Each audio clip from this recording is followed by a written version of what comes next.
أعوذ بالله من الشيطان الرجيم.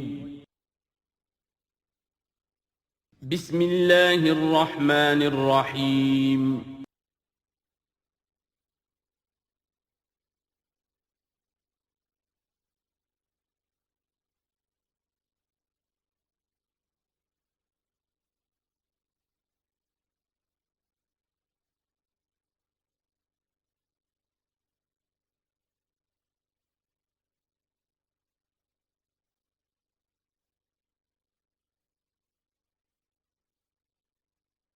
الحمدللہ وکفیٰ والصلاة والسلام علی عبادہ الذین اصطفیٰ خصوصاً علی افضلہم وخاتم النبیین محمد الامین وعلی آلہ وصحبہ اجمعین. اما بعد فقد قال اللہ تبارک وتعالی کما ورد فی سورة الاحزاب: اعوذ باللہ من الشیطان الرجیم بسم اللہ الرحمن الرحیم. یا ایہا الذین آمنوا اذکروا نعمت اللہ علیکم اذ جاءتکم جنود فارسلنا علیہم ریحا وجنودا لم تروها وکان اللہ بما تعملون بصیرا. صدق اللہ العظیم. رب اشرح لی صدری ویسر لی امری واحلل عقدۃ من لسانی یفقہوا قولی. اللہم ربنا الہمنا رشدنا واعذنا من شرور انفسنا. اللہم ارنا الحق حقا وارزقنا اتباعہ وارنا الباطل باطلا وارزقنا اجتنابہ. اللہم وفقنا لما تحب وترضى. اللہم ربنا آنس وحشتنا فی قبورنا وارحمنا بالقرآن العظیم. اللہم اجعلہ لنا اماما ونورا وہدا ورحمہ.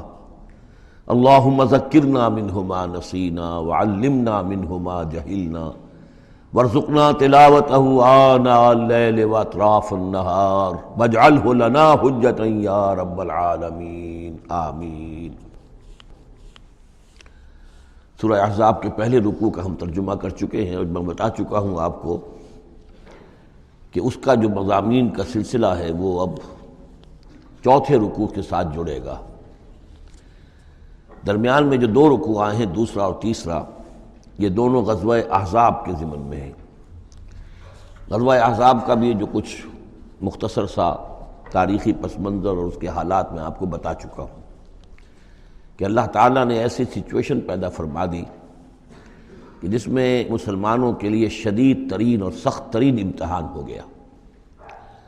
جو میرا اپنا اندازہ ہے واللہ عالم، ذاتی اعتبار سے جس قدر شدید معاملہ حضور کے ساتھ ہوا ہے طائف میں، ذاتی اعتبار سے ظاہر بات ہے کہ وہاں شخصاً آپ پر ہوئی زیادتی جو ہوئی ہے، اور ایک بہت بڑا امتحان اجتماعی سطح پر مسلمانوں کے لیے اسی شدت کا امتحان اور اسی درجے کی آزمائش جو ہے وہ غزوہ احزاب کے موقع پر آئی ہے. 12,000 کا لشکر آ کر مدینے کو گھیر کر پڑ گیا ہے، اور یہ کہ مدینے میں نہ صرف یہ کہ کل نفری 3,000 کی ہے جس میں منافقین بھی ہیں، پھر یہ کہ ان کی پشت پر وہ ایک قبیلہ جو ہے یہود کا بنو قریظہ، ابھی تک اس نے بدعہدی نہیں کی تھی لیکن اب پورا اندیشہ تھا کہ بدعہدی کرے گا، اور وہ چنانچہ اسی محاصرے کے دوران میں اس نے بدعہدی کی بھی، اور ان کی سلسلہ جنبانی ہو بھی گئی تھی باہر سے آنے والے جو حملہ آور تھے ان کے ساتھ. بہرحال اس صورتحال میں جب کہ رسد کی بہت کمی تھی، شدید قحط کی کیفیت تھی، شدید سردی کا موسم ہے، سردی میں ویسے بھی انسان کو غذا کی زیادہ ضرورت ہوتی ہے، اس حال میں پھر خندق کھودنی پڑی مسلمانوں کو. تو یوں سمجھیے کہ جو شدید ترین امتحان ہو سکتا تھا وہ اللہ نے لے لیا، جس کا نتیجہ کیا نکلا؟ جو منافق اپنے دلوں میں نفاق کو چھپائے ہوئے تھے وہ نفاق ظاہر ہو گیا، ان کی زبانوں پر آ گیا. اور یہی اصل میں آزمائش کا اصل مقصود ہے، لیمیز الخبیث من الطیب، کہ اللہ تعالیٰ خبیث کو اور طیب کو علیحدہ علیحدہ کر دے، ممیز کر دے. جیسا کہ سورہ عنکبوت کے ہم نے پہلے رکوع میں 2 مرتبہ وَلَيَعْلَمَنَّ اللَّهُ الَّذِينَ صَدَقُوا وَلَيَعْلَمَنَّ الْكَاذِبِينَ وَلَيَعْلَمَنَّ الَّذِينَ آمَنُوا وَلَيَعْلَمَنَّ الْمُنَافِقِينَ. اللہ تعالیٰ واضح کر دے گا، کھول کر رکھ دے گا کہ کون ہے سچے اور کون ہے جھوٹے، یعنی کون ہے حقیقتاً مومن اور کون ہے منافق۔ تو اس کا یہ فنومینن ہے، یہ گویا کہ جیسے کہ اس وقت سن 5 نبوی میں شدید ترین حالات ہو گئے تھے غلاموں کے لیے، نوجوانوں کے لیے۔ ظاہر بات ہے کہ حضور پر تو اس طرح کی دست درازی نہیں کر سکتے تھے مکے کے لوگ، لیکن غلام تھے یا نوجوان تھے، ان کے اوپر جو ہے جس شدید قسم کی آزمائش آ گئی تھی، اسی طرح کی گویا کہ آزمائش سن 5 نبوی میں یہ غزوہ احزاب کی شکل میں مدنی دور میں آ گئی ہے۔ یہ 5 ہجری ہے، وہ 5 نبوی ہے۔ یا ایھا الذین آمنوا اذکروا نعمت اللہ علیکم، اہل ایمان یاد کرو اللہ کے اس انعام کو جو تم پر ہوا۔ اذ جاءتکم جنود، جب تمہارے پاس تم پر حملہ آور ہوئے بہت سے لشکر، بنو غطفان آئے، بنو فزارہ آئے مشرق کی طرف سے، اور جنوب اور مغرب کی طرف سے جو ہے چلے آ رہے ہیں قریش، اور ان کو جو ہے پوری سپورٹ حاصل ہے شمال سے یہود کی، ان میں وہ کہ بنو نذیر بھی ہیں کہ جو مدینہ ہی سے نکالے گئے تھے، اور اس کے علاوہ یہ کہ خیبر کے یہودی بھی ہیں۔ فارسلنا علیہم ریحًا، تو جب وہ لشکر آ گئے تم پر حملہ آور ہوئے تو ہم نے ان پر ایک آندھی بھیج دی، ایک تیز جھکڑ بھیج دیا۔ وجنودا لم تروہا، وہ آندھی تو تم نے بھی دیکھی کہ آندھی آئی ہے، لیکن یہ کہ اور لشکر بھی ہم نے اتارے تھے جو تم نے نہیں دیکھے، یعنی فرشتے۔ وکان اللہ بما تعملون بصیرا، اور جو کچھ تم کر رہے تھے اللہ اسے دیکھ رہا تھا۔ کون اب کس کے منہ پر، کس کی زبان پر نفاق آ گیا ہے، کس کا ایمان اور پختہ ہو گیا ہے۔ تو یہ ایک جملے میں گویا کہ پوری داستان کو تو اللہ نے سمو لیا۔ 20-25 دن تک محاصرہ رہا، اکا دکا مبارزت ہوئی۔ عمرو بن عبد ود آیا، وہ ان کا بہت ہی پورے عرب کا معنی ہوا جو ہے، وہ شہ سوار بھی تھا اور بہت بڑا وہ لڑاکا آدمی، 90 برس کی عمر، لیکن یہ کہ اس کے مقابلے میں آنے کی کوئی جرت نہیں کرتا تھا۔ جب وہ آیا ہے اور اس نے اپنے گھوڑے کو وہ ایڑ لگائی ہے کہ چھلانگ مار کر پوری جو تھی وہ خندق اس کو پار کر کے آ گیا، اور اکیلا ادھر آ کے کھڑا ہو گیا کہ آؤ کوئی ہے تمہارا مقابلہ وہ جو مجھ سے کر سکے۔ بہرحال سب لوگ ششدر حیران کہ اب اس کے مقابلے میں کون جائے۔ بالآخر حضرت علی نکلے رضی اللہ تعالیٰ عنہ۔ تو حضرت علی نے اس سے کہا، بلکہ اس نے کہا میرے مقابلے میں جو کوئی بھی آتا ہے، میری عادت ہے یہ کہ میں اسے پہلے 3 مواقع دیتا ہوں کہ وہ کوئی درخواست مجھ سے کرے جو منظور کر لوں۔ حضرت علی نے کہا میری پہلی درخواست یہ ہے کہ تم ایمان لے آؤ۔ انہوں نے کہا نہیں یہ نہیں ہو سکتا۔ اچھا دوسری درخواست میری یہ ہے کہ تم جنگ سے واپس چلے جاؤ۔ انہوں نے کہا یہ بھی نہیں ہو سکتا۔ تیسری بولو۔ تو حضرت علی نے فرمایا اچھا آؤ اب پھر مقابلے میں آؤ، یہ تیسری درخواست یہ ہے کہ آؤ مجھ سے مقابلہ کرو۔ تو وہ ہنسا، قہقہ لگایا کہ میرا اندازہ نہیں تھا کہ پورے عرب میں کوئی شخص مجھے یہ بھی کہہ سکتا ہے کہ مجھ سے آؤ مقابلہ کرو۔ بہرحال حضرت علی نے اسے واصل جہنم کیا رضی اللہ تعالی عنہ وارضاہ۔ تو اس قسم کی اکی دکی مبارزتیں ہوئیں، کوئی باقاعدہ جس کو کہتے ہیں کوئی مٹ بھیڑ لشکروں کی وہ نہیں ہو سکی، لیکن یہ کہ 25 دن کا محاصرہ طول کھینچ گیا تھا۔ ادھر وہ حضرت نعیم ابن مسعود اشجعی نے جو بھی کچھ سلسلہ جنبانی کیا، کوئی سری جھوٹ تو نہیں بولا، لیکن یہ کہ ایک توریہ کے انداز میں ایسی شکل پیدا کر دی کہ جس سے بنی قریظہ کے اور ان کے درمیان بھی کم سے کم بد اعتمادی ضرور پیدا ہو گئی فوری طور پر۔ پھر وہ آندھی آئی شدید، اور اللہ نے جو فرشتے بھیجے انہوں نے کیا کیا یہ ہمیں نہیں معلوم، کیا شکل اختیار کی، کہ بہرحال وہ سب کے سب اپنے پڑاؤ اٹھا کر اور چلے گئے۔ لیکن جو اس دوران صورت رہی ہے اس کا نقشہ کھینچا جا رہا ہے۔ اس جاؤکم من فوقکم ومن اسفل منکم، جب کہ وہ آئے لشکر تمہارے اوپر سے بھی تمہارے نیچے سے بھی۔ یہ جو جغرافیائی جو سلسلہ ہے عرب کا، میں نے کئی دفعہ آپ کو بتایا ہے کہ شمالاً جنوباً یہ جو حجاز کا پہاڑی سلسلہ چلتا ہے شمالاً جنوباً، اسی میں مکہ ہے، طائف ہے، مدینہ ہے، اسی کے آخر میں اوپر جا کر تبوک ہے۔ تو اس پہاڑی سلسلے اور ساحل کے درمیان ایک میدان ہے، یہ تہامہ کہلاتا ہے۔ تہامہ نیچے ہے، بہرحال میدان ہے وہ، تو اب پہاڑی سلسلہ آیا۔ پھر یہ کہیں 30 میل، کہیں 40، کہیں 50 میل چوڑا جو یہ پہاڑی سلسلہ، اس کے بعد جو آتا ہے وہ سطح مرتفع ہے، وہ اونچی سطح ہے، لیکن مرتفع، اس میں پہاڑی سلسلہ نہیں ہے، سطح ہے۔ تو اس جاؤکم من فوقکم، تو گویا کہ جو ادھر سے آئے ہیں وہ اوپر سے آئے ہیں، جو مشرق سے آئے، بنو غطفان وغیرہ کے جو قبائل آئے، اور من اسفل منکم، نیچے سے جو تہامہ کی طرف سے ہو کر آئے ہیں وہ قریش کا لشکر جو ہے کہ جو مکے سے ہو کر آیا ہے۔ وَإِذْ زَاغَتِ الْأَبْصَارُ، اور جب کہ نگاہیں کج ہو گئی تھیں، جسے ہم کہتے ہیں کہ نگاہیں پتھرا گئیں خوف کے مارے. وَبَلَغَتِ الْقُلُوبُ الْحَنَاجِرَ، اور جب دل جو ہے وہ حلق میں آ گئے تھے، ہنسلیوں میں آ کر پھنس گئے تھے. جب آدمی کے اوپر دہشت ہو تو اس طریقے سے معلوم ہوتا ہے، جسے ہم کہتے ہیں دل بلیوں اچھلنے لگا، تو معلوم ہوتا ہے جب دل کی دھڑکن تیز ہوتی ہے کہ شاید وہ نکل جائے گا یہاں سے. وَتَظُنُّونَ بِاللَّهِ الظُّنُونَ، اور تم پھر اللہ کے بارے میں بڑے طرح طرح کے گمان کر رہے تھے، اب دل میں تمہارے خیال آ رہے تھے. ہنالک ابتلی المؤمنون، اس وقت اہل ایمان کا خوب امتحان لے لیا گیا، ابتلا خوب ہم نے کر لی، جانچ لیا، پرکھ لیا. وزلزلوا زلزالا شدیدا، اور وہ ہلا مارے گئے، جھنجھوڑ دیے گئے. وَإِذْ يَقُولُ الْمُنَافِقُونَ، اب نتیجہ کیا نکلا؟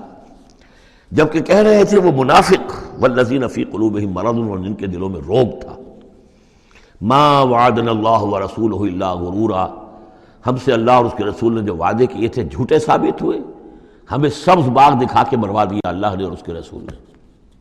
ہم سے کہا تھا کیسر و کسریٰ کی سلطنتیں تمہارے قلبوں میں آئیں گی، ہم سے کہا تھا اللہ کی مدد آئے گی، یہ کہاں اللہ کی مدد آئی.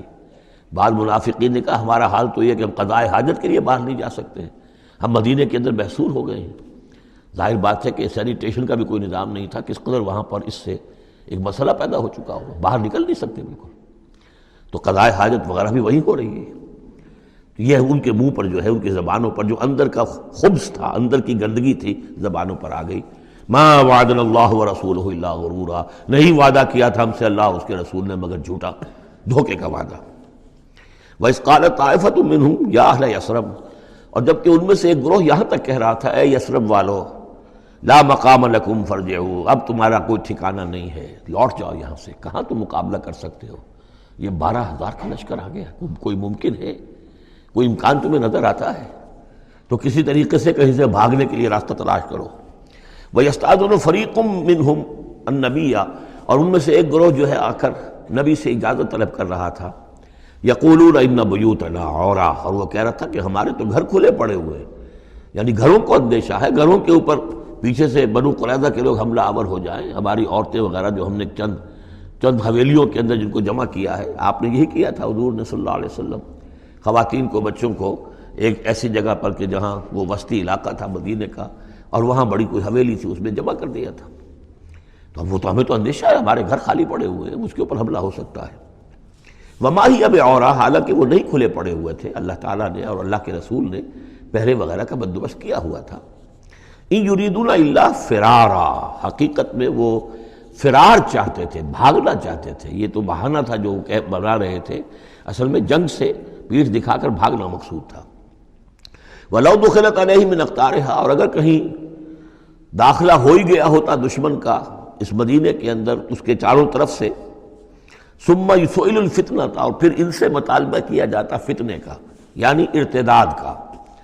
اگر یہ مشرکین کی فوجیں جو ہیں کہیں خدا نخواستہ مدینے میں داخل ہو جاتی اور اب وہ کہتی کہ یا تو مرتد ہو جاؤ اور یا ہم تمہیں قتل کرتے ہیں، تو وہ ما تلبسوا الا لآتوها، وہ اس فتنے کو قبول کر لیتے، مرتد ہو جاتے. وما تلبسوا بها الا یسیرا، اور تھوڑی سی دیر بھی نہ لگاتے، بہت ہی تھوڑا سا وقفہ، یعنی وہ ایمان ان کے دلوں میں اس کی جڑیں گہری تھی ہی نہیں، تو وہ مرتد ہونے کے لیے تیار تھے. وَلَقَدْ كَانُوا عَاهَدُوا اللَّهِ مِنْ قَبْلُ، حالانکہ چونکہ وہ مسلمان تھے تو انہوں نے عہد کیا تھا اللہ سے اس سے قبل، لا یولون الادبار، کہ وہ کبھی پیٹھ نہیں دکھائیں گے، جب بھی حق و باطل کا مقابلہ ہوگا پیٹھ نہیں دکھائیں گے. وَكَانَ عَهْدُ اللَّهِ مَسْئُولًا، اور یقیناً اللہ کے ساتھ جو عہد کیا گیا اور پھر اس کے بارے میں باز پرس ہوتی ہے کہ وہ عہد پورا کیا گیا یا نہیں کیا گیا. قُلْ لَن يَنفَعَكُمُ الْفِرَارُ إِنْ فَرَرْتُم مِّنَ الْمَوْتِ، نبی ان سے کہہ دیجئے کہ تمہیں یہ بھاگنا اور فرار مفید نہیں ہو سکتا اگر تم موت سے بھاگ رہے ہو، اب القتل یا قتل سے، اس لیے کہ موت تو ہر جگہ آ سکتی ہے. وَإِذًا لَا تُمَتَّعُونَ إِلَّا قَلِيلًا، اور آج موت نہ آئی، فرض کیجئے اس موقع پر نہ آئی، تب بھی آخر دنیا میں کوئی سامان رسنے بسنے کا جو ہے رہنے کا وہ آخر لامحدود تو نہیں ہے. لا طلب ثم لا تمتعون الا قلیلا، نہیں تمہیں ساز و سامان ملے گا دنیا کی زندگی کا مگر تھوڑا سا، کچھ دن اور جی لو گے. قل من ذا الذی یعصمکم من اللہ، ان سے پوچھئے کون ہے وہ جو تمہیں اللہ سے بچا سکے. ان اراد بکم سوءا، اگر اللہ ہی نے فیصلہ کر لیا ہو تمہارے بارے میں کسی بری چیز کا، او اراد بکم رحمہ، اور اگر اللہ نے رحمت کا فیصلہ کیا ہو تو کون ہے جو اس کی رحمت کے آڑے آ سکے؟ ولا یجدون لهم من دون اللہ ولیا ولا نصیرا، اور یہ نہیں پائیں گے اللہ کے مقابلے میں نہ کوئی ولی، حمایتی اور نہ مددگار۔ قد یعلم اللہ المعوقین منکم، تم میں سے اے نام نہاد مسلمانوں، اے منافقوں، ہمیں خوب معلوم ہے، اللہ کو خوب معلوم ہے کہ کون ان میں سے روکتے ہیں دوسروں کو کہ مت جاؤ، محاذ پر مت جاؤ۔ جیسا کہ میں بتا چکا ہوں کہ دو طرف تو حرات تھے، ادھر سے حفاظت تھی، پیچھے بنو قریظہ تھے، چونکہ وہ معاہد تھے، ان سے معاہدہ تو موجود تھا، لہذا اس اعتبار سے بظاہر وہ بھی محفوظ تھا، ادھر سے حملہ نہیں ہو سکتا تھا، اگرچہ اندیشہ ہر وقت تھا کہ کبھی وہ بھی دغا دیں تو پھر یہ ہے کہ چکی کے دو پارٹوں کے درمیان مسلمان آ جائیں گے۔ لیکن جو سامنے کا علاقہ تھا وہاں وہ خندق جو ہے کھود دی گئی، اور خندق سے ادھر جو ہے وہ مسلمان مورچہ لگا کے بیٹھے ہوئے، تو اب اس جو بھی وہ محاذ بنتا تھا اس پر کوئی نہیں جاتا تھا، روکتے تھے ادھر مت جاؤ، کہاں جا رہے ہو؟ قد یعلم اللہ المعوقین منکم، تم میں سے جو لوگ روکتے ہیں دوسروں کو، والقائلین لاخوانہم ہلم الینا، اور جو کہتے ہیں اپنے بھائیوں سے آؤ ہماری طرف آؤ، گھروں میں گھس جاؤ، چھپ جاؤ، تمہارا جو ہے کہیں نام و نشان نہ رہے، کہاں جا رہے ہو موت کے منہ میں۔ ولا یاتون الباس الا قلیلا، اور وہ نہیں آتے، حاضر نہیں ہوتے جنگ میں، یعنی میدان جنگ میں جہاں پر کہ فوجوں کا پڑاؤ ہے، آمنے سامنے کا معاملہ، مگر کبھی کسی وقت۔ شاذ اشیحتن علیکم، اے مسلمانوں یہ تمہارے حق میں بہت بخیل ہیں، کوئی خیر نہیں چاہتے تمہارے لیے، یہ خیر خواہ نہیں ہے، تمہارے بدخواہ ہیں۔ فَإِذَا جَاءَ الْخَوْفُ رَأَيْتَهُمْ، اور جب اگر خوف اگر چلا جائے، یہ لشکر چلے جائیں، یہ خوف کی کیفیت ختم ہو جائے، رَأَيْتَهُمْ يَنظُرُونَ، اذا جاء الخوف، جب خوف آتا ہے، خوف کی کیفیت پیدا ہو جاتی ہے، خوفناک صورتحال، رَأَيْتَهُمْ يَنظُرُونَ إِلَيْكَ، تو اے نبی آپ ان کو دیکھتے ہیں کہ آپ کی طرف ایسے دیکھ رہے ہوتے ہیں، تدور اعینہم کالذی یغشی علیہ من الموت، کہ ان کی آنکھیں ایسی پھرتی ہیں جیسے کہ اس شخص کی آنکھ پھرا کرتی ہے کہ جس پر موت کی غشی طاری ہو رہی ہو، کیونکہ اب مرحلہ آ گیا خطرے کا، پھر جنگ ہے، پھر جانا پڑے گا، پھر وہی ساری صورتحال، سارے اندیشے، سارے خطرات، تو گویا کہ ان کو موت کی غشی اور نزع کی کیفیت کی میں جو ہوتی ہے، آنکھیں جس طرح کے پتھرا جاتی ہیں یا پھرتی ہیں، اس طریقے سے تدور اعینہم کالذی یغشی علیہ من الموت۔ فَإِذَا ذَهَبَ الْخَوْفُ، اور جب خوف چلا جائے، ختم ہو جائے، یعنی وہ صورتحال جیسے کہ بعد میں ہو گئی کہ چلے گئے لشکر، جب چلے گئے تو اب ان کا طریقہ کار کیا ہے؟